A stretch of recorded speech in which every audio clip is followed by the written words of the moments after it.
Bapak Ibu dan saudara-saudari yang saya kasihi, hal apa yang bisa mengalahkan ketakutan? Satu saja, iman. Iman yang mengalahkan ketakutan. Bahasan saya kali ini didasarkan pada bilangan 13, 14, Markus 4, 35 sampai 41, dan 2 Timotius 1 sampai 7, Bapak Ibu ya. Bapak Ibu, saudara-saudari yang dikasihi Tuhan, ketakutan adalah salah satu musuh terbesar di dalam hidup orang percaya. Takut gagal, takut ditolak, takut masa depan, takut sakit, takut kehilangan. Tapi firman Tuhan mengajarkan bahwa iman yang benar selalu bisa mengalahkan ketakutan. Apa sebabnya? Baik.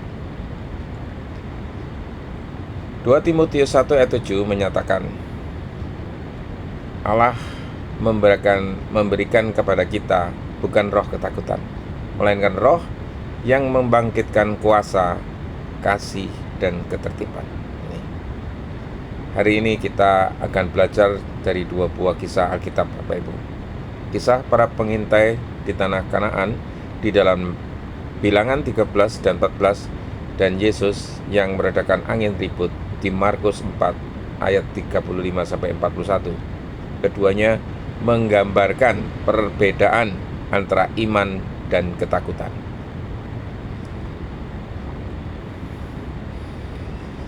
Ketakutan berasal dari melihat masalah, bukan melihat Tuhan.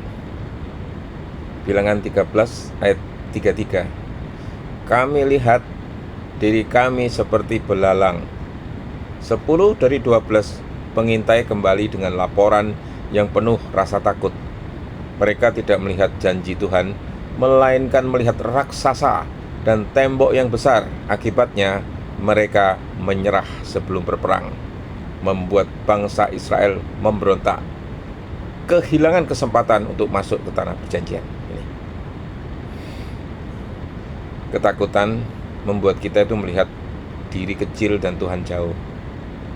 Ketakutan juga kita melihat sebuah masalah itu lebih besar daripada size sesungguhnya. Tetapi Kaleb dan Yosua berkata, jika Tuhan berkenan kepada kita, Ia akan membawa kita masuk. Bilangan 14 sampai ayat 8, Bapak Ibu. Apalagi Bapak Ibu, kenapa timbul ketakutan? Ketakutan timbul saat iman goyah. Markus 4 ayat 38. Guru, Engkau tidak peduli kalau kita binasa. Di dalam perahu, para murid panik ketika badai datang, padahal Yesus ada bersama mereka. Yesus bertanya, mengapa kamu begitu takut? Mengapa kamu tidak percaya?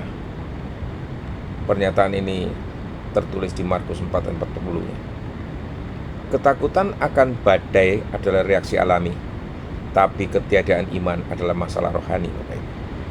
Catatan pentingnya di sini, Bapak Ibu, iman tidak berarti badai tidak datang. Itu yang harus ingat. Dan yang kedua, tapi iman berarti kita tahu siapa yang ada bersama kita saat badai itu tiba.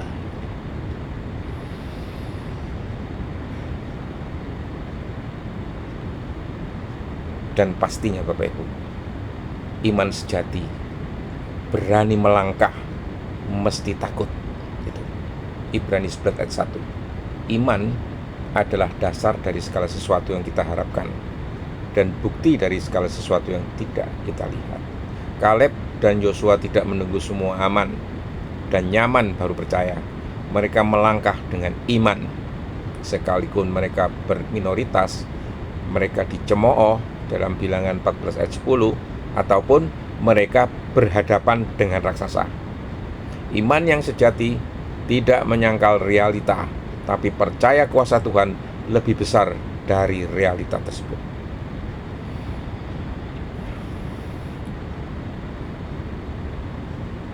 Tentu saja semua itu harus disadari Bapak Ibu, bahwa Tuhan tidak menyajikan hidup tanpa badai.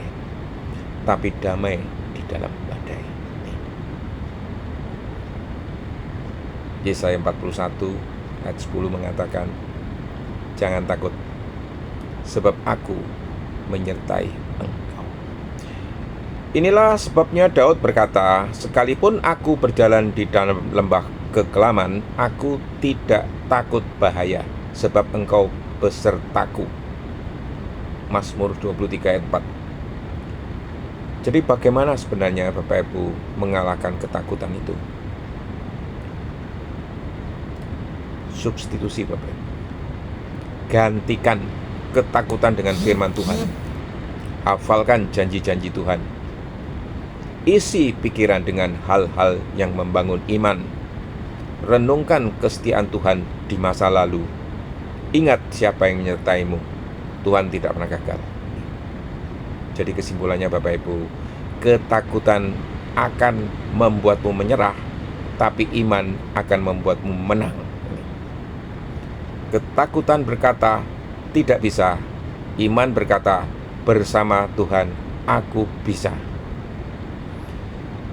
Mari kita bersama Yosua dan Kaleb dan para murid yang akhirnya belajar bahwa siapa gerangan orang itu, sehingga angin dan danau pun taat kepadanya. Markus 4 ayat 41. Tuhan, ampuni aku kalau sering lebih percaya kepada ketakutanku daripada kepada janjimu. Hari ini aku mau menyerahkan semua raksasa dan badai hidupku ke dalam tanganmu.